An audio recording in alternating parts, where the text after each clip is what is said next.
국민의힘 내일 열릴 상임전국위에서 비대위 전환과 당원 개정 여부를 논의할 예정입니다. 민주당은 본격적인 경선의 막이 올랐는데요. 자세한 국회 상황 취재기자 연결해 알아보겠습니다. 엄윤주 기자.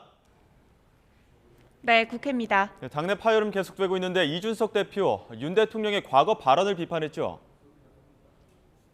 네, 윤석열 대통령은 지난달 전 정권에 지명된 장관 중에 그렇게 훌륭한 사람 봤느냐 이렇게 인사 논란에 대한 입장을 밝힌 바 있는데요. 이 발언을 끌어와 이준석 대표는 나와서는 안 되는 발언이었다고 날을 세웠습니다.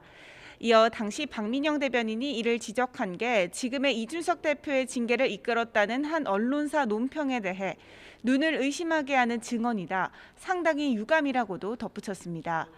전날 비대위 출범이 곧 당대표 해임이라는 해석과 함께 명예로운 퇴진을 하라는 당내 목소리에 즉각 반발했던 이준석 대표가 이번엔 윤 대통령을 직접 겨냥하는 모양새입니다.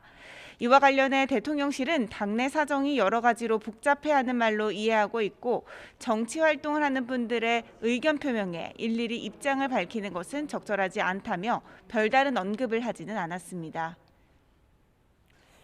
아무튼 내일 상임전국위가 열릴 예정인 가운데 당내 반발의 목소리가 여러 갈래로 나오고 있더라고요. 네, 비대위 출범 초읽기에 들어간 국민의힘 지도부는 오늘 비대위 체제에 대한 의견 수렴에 집중합니다. 앞서 서병수 전국위원회 의장이 당 지도부를 향해 비대위의 성격과 임기를 명확히 규정해달라고 촉구한 만큼 활동 기간과 비대위원장 후보군을 놓고도 이 당 내부에서 나오는 여러 의견을 청취할 것으로 알려졌습니다. 권성동 원내대표도 의원들과 만나 의견을 수렴하고 있다고 언급했는데 자세한 내용에는 말을 아꼈는데요. 직접 들어보시죠. 비대위원장 후보 좀 줄이셨는지 한 말씀만 부탁드릴게요. 아직 의견을 수렴하고 있는 중이어서 네. 아직 결정하지 못했습니다. 하지만 여전히 당내 파열음은 빚어지고 있습니다. 조혜진, 하태경 의원은 기자회견을 열고 비대위 출범이 내부 수습의 희망이 되려면 편법으로 당대표를 몰아내는 수단으로 악용돼서는 안 되고 당원 당규를 자의적 해석으로 악용해서도 안 된다고 목소리를 높였는데요. 그러면서 당대표 사고 시 비대위가 출범할 경우 당대표의 지위를 해하지 않는다는 내용의 새로운 개정안을 전국위에 제출하기로 했다고 밝혔습니다. 들어보겠습니다.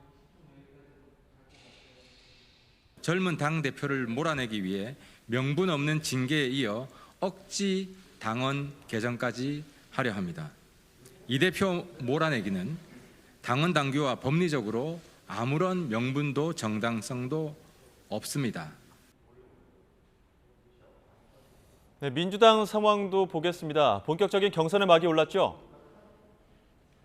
네, 오늘은 강원과 대구, 경북 ARS 투표와 제주, 인천 온라인 투표가 시작됩니다. 당권 주자들도 일제히 표심 공략을 이어갔는데요. 이재명 의원은 제주 4.3 평화공원을 참배하고 제주 당원들과 지지자들을 만난 뒤 경남과 울산에서 지지를 호소했습니다. 특히 이 의원은 자신을 둘러싼 검경 수사와 사법 리스크 지적에 대해 모든 영역과 방향에서 자신을 향한 최대치의 공격이 이뤄지고 있다며 억울함을 내비쳤는데 직접 들어보시죠. 가끔 지치기도 합니다, 솔직히. 저도 인간이고 이 전쟁터로 끌려 나온 그 가족들 생각하면 내가 왜 여기까지 왔을까? 이런 생각을 할 때도 있습니다. 이 의원에 맞서 박용진 의원은 방송 출연과 언론 인터뷰를 통해 정견을 밝히고 강훈식 의원 역시 제주에서 4.3 평화공원을 참배한 뒤 제주의 정신을 민주당에 새기겠다고 강조했습니다. 어대명 기류가 지배적인 가운데 사실상 97세대의 단일화는 여전히 견해차를 좁히지 못하고 있어서 사실상 무산된 게 아니냐는 관측도 나오고 있습니다.